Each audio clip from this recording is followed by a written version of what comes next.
Listen, an exiled nawab is still a নবাব.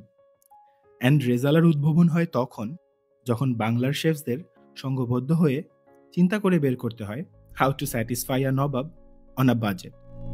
বাংলার রান্নায় একটা মুঘল টুইস্ট দিয়ে তৈরি হয় এই recipe. Thick sauce, rich with ghee and yogurt, containing nuts, dry fruits and spices. Rezala is as regal and as decadent as it can get. আসুন তাহলে দেরি না করে চলে যাই। And our destination is 1856, Mitia Burj, the city of Nawab. আমি Mahfuzur Rahman. Welcome to my channel দি রসই king. আমার যা যা ইনগ্রিডিয়েন্টস লাগবে আসুন দেখে নিই। আমার লাগবে 2 কেজি খাসির মাংস। প্রথমে আমি কিছু পেঁয়াজ বেরেস্তা করে নিব। পেঁয়াজের কালারটা যেন হালকা গোল্ডেন হয় খেয়াল রাখবেন। বেরেস্তা বেশি ডার্ক হয়ে গেলে রেজালার কালারটাও কালচে হয়ে যাবে। 1.5 কাপের মতো বেরেস্তা লাগবে আমার। আর লাগবে পেঁয়াজ বাটা। পেঁয়াজটা পেস্ট করার আগে আমাদের সিদ্ধ করে নিতে হবে, এতে পেঁয়াজের যেই মিষ্টি ভাবটা থাকে ওটা একটু কমে আসে। রেজালার অথেন্টিক রেসিপিতে সিদ্ধ করা পেঁয়াজটাই ব্যবহার হয়ে থাকে। আপনারা গ্রাইন্ডারে অথবা পাটায় বেটে নিতে পারেন। আরেকটা গরম মশলার মিক্সচার লাগবে রেজালার জন্য। এই মিক্সচারে আমি নিয়েছি 2 ইঞ্চ সাইজের 2টা দারচিনি, 5-6টা এলাচ, 4-5টা লবঙ্গ, 1 টেবিল স্পুন সাদা গোলমরিচ, একটা জয়ত্রী, একটা জয়ফলের 4 ভাগের 1 ভাগ, আর একটা স্টার এনিসের 3 ভাগের 1 ভাগ। এই মশলাগুলো একটু হালকা আছে 5 মিনিটের মতো টেলে আমি শিলপাটায় বেটে নিয়েছি। আমার আরও লাগবে একটা বাদামের পেস্ট। এই পেস্টটা বানাতে আমি ইউজ করেছি পোস্তদানা 10 গ্রাম, কাঠবাদাম 12 গ্রাম, কাজু বাদাম 12 গ্রাম, আর লাগবে চীনাবাদাম। আমার কাছে চীনাবাদামটা ছিল না, তাই আমি পিনাট বাটার ইউজ করছি 1/2 টেবিল স্পুন পরিমাণ। সব কিছু একসাথে গ্রাইন্ড করে নিলেই বাদামের পেস্ট রেডি। আরেকটা পেস্ট রেডি করে নিব। এর জন্য লাগবে টক দই 1 কাপের চাইতে একটু কম নিয়েছি, সাথে পেঁয়াজ বেরেস্তা 1 কাপ, আর কিশমিশ 20 গ্রাম। এটারও একটা পেস্ট বানিয়ে নিয়েছি আমি। আরও লাগবে কিছু আস্ত গরম মশলা, আদা বাটা, রসুন বাটা, গুঁড়া মরিচ, গুঁড়া দুধ, কাঁচা মরিচ, কেওড়া জল, ঘি, সয়াবিন তেল, আর লাগবে লবণ।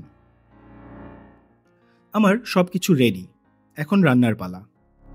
আমি প্যান গরম করে প্রথমে বেরেস্তা ভাজা তেলটা দিয়ে দিলাম।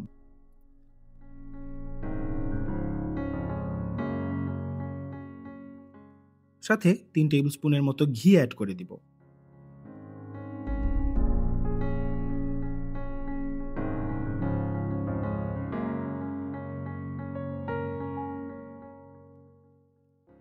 আর একটু সাদা তেল 1/4 কাপের মতো।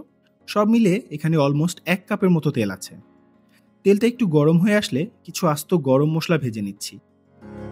গরম মশলার মধ্যে আমি নিচ্ছি 5-6টা এলাচ, 2-3 টুকরা দারচিনি, 2-3টা তেজপাতা, আর 4-5টা লবঙ্গ। 1 মিনিটের মতো ভেজে মশলার স্মেলটা বের হয়ে আসলেই আমি অ্যাড করে দিব ব্লেন্ড করে রাখা পেঁয়াজ বাটা 1.5 কাপের মতো।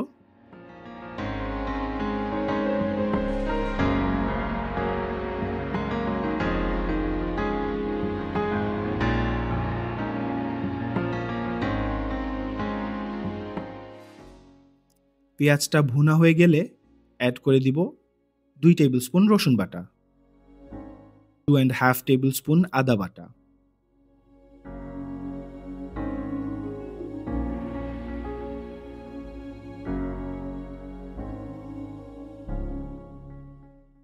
আদা রসুন পেঁয়াজ একটু কষাতে হবে স্মেল চলে যাওয়া পর্যন্ত।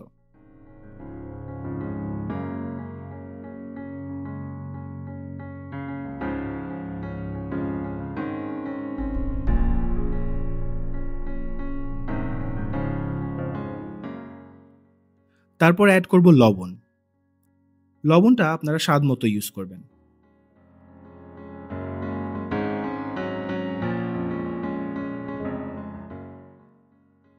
আর সাথে দিব 1.5 টেবিল স্পুনের মতো মরিচের গুঁড়া।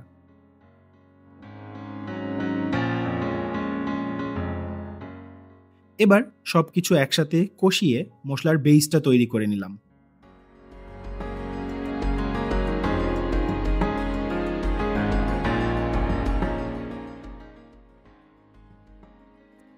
এখন ধুয়ে পরিষ্কার করে রাখা খাসির মাংসটা অ্যাড করে দিচ্ছি।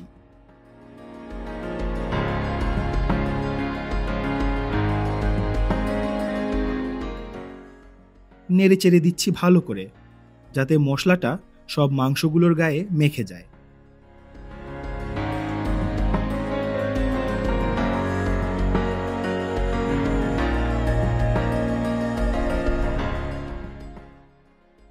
এই পর্যায়ে আমরা মিডিয়াম টু হাই হিটে রান্নাটা করব এবং অপেক্ষা করব মাংসের নিজস্ব পানি বের হয়ে আসা পর্যন্ত।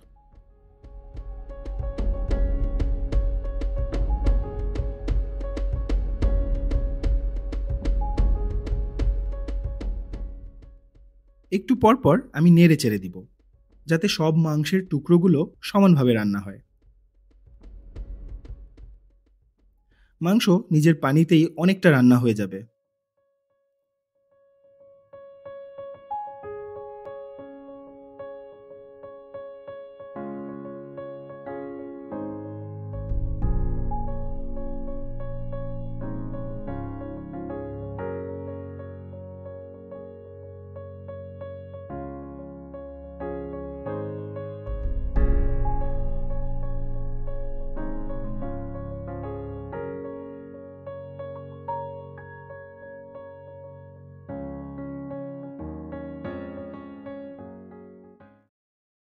এই পানি টেনে আসলে আমি অ্যাড করে দিব আমার রেজালার স্পেশাল গরম মশলার পেস্ট।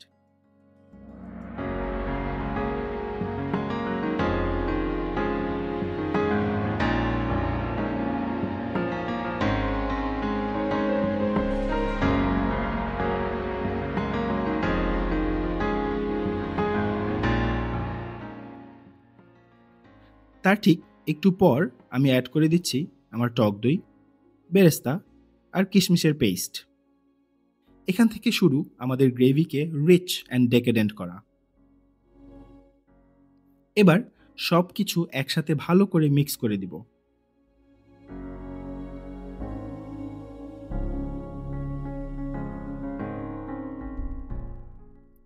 ঢেকে রান্না করব আরো কিছুক্ষণ।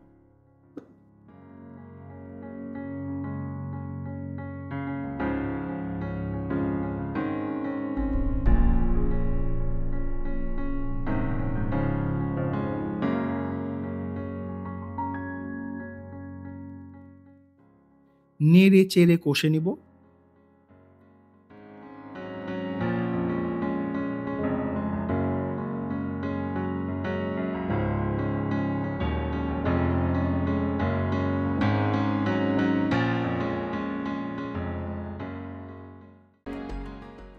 তারপর অ্যাড করে দিব প্রায় 1 লিটার পানি। পানি কতটুকু লাগবে সেটা ডিপেন্ড করে আপনার মাংসের উপর। আপনি যদি ল্যাম ইউজ করেন তাহলে পানি অ্যাড না করলেও হবে, কারণ ল্যাম অনেক তাড়াতাড়ি সিদ্ধ হয়ে যায়। আমি মাটন ইউজ করছি, তাই মাংস সেদ্ধ হতে আমার একটু বেশি পানি লেগেছে।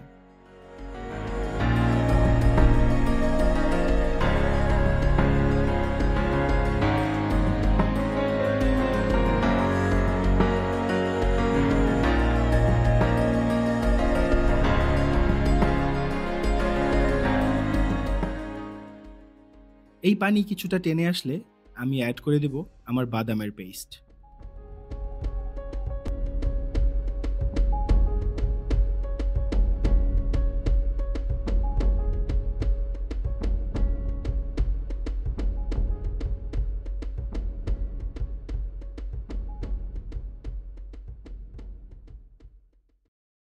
ঢেকে রান্না করব আরো কিছুক্ষণ, মাংস সিদ্ধ হয়ে যাওয়া পর্যন্ত।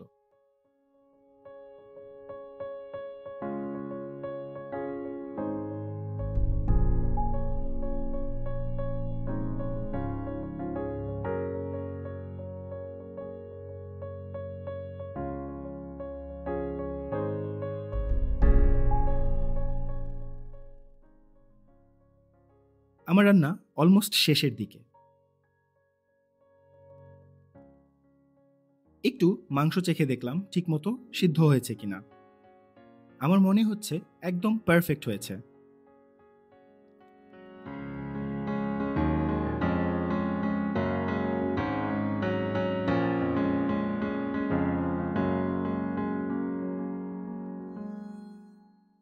এবার 4-5টা আলু বোখারা অ্যাড করে দিব।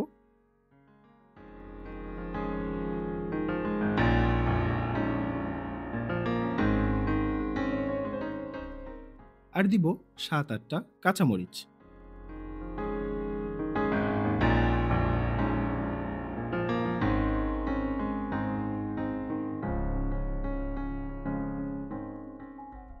ঢেকে অপেক্ষা করব কাঁচামরিচের ফ্লেভারটা বের হয়ে আসা পর্যন্ত।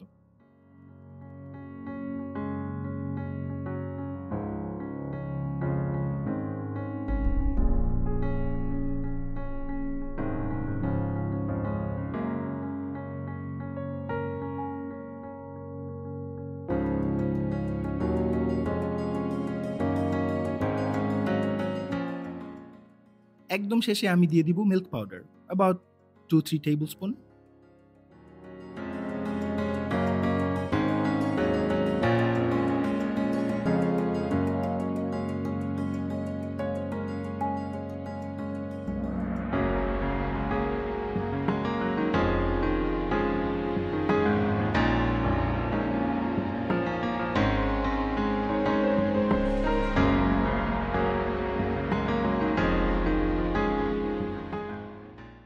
তারপর আমি দিব পেঁয়াজ বেরেস্তা।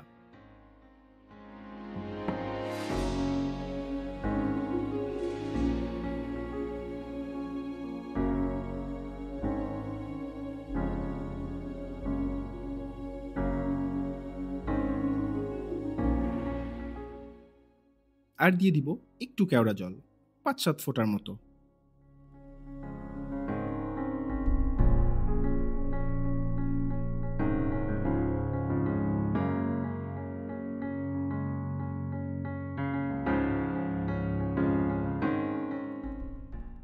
আমার রান্না শেষ।